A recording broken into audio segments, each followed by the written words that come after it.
If you drive, then you know the pain of seeing gas prices hop up 40 cents a gallon. Oof.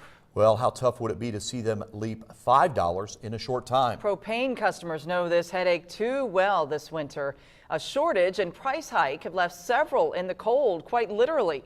News 10's Rondrell Moore spoke to one customer whose family has had to pay a steep price. People just cannot afford $1,000 just to get them through 6 weeks.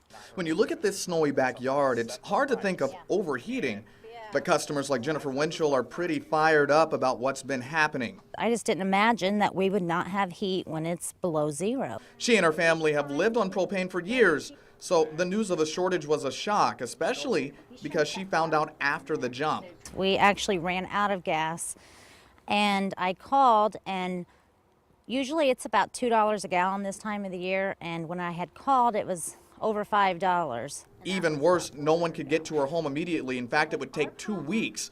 So that meant she'd have to find alternative methods, blankets, kerosene, and space heaters. You can see the good they did.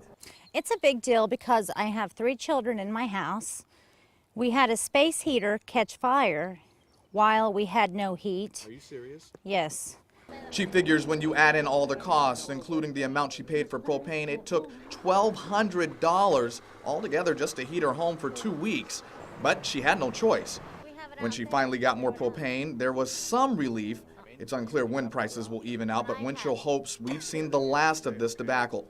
They need to be better prepared because it's not a good time. This isn't gasoline for your car where you don't have to drive. You have to heat your house, though. Hoping someone from on top will realize that this strain is costing the homeowners. In Terre Haute with photojournalist John Tim, Rondrell Moore, News 10.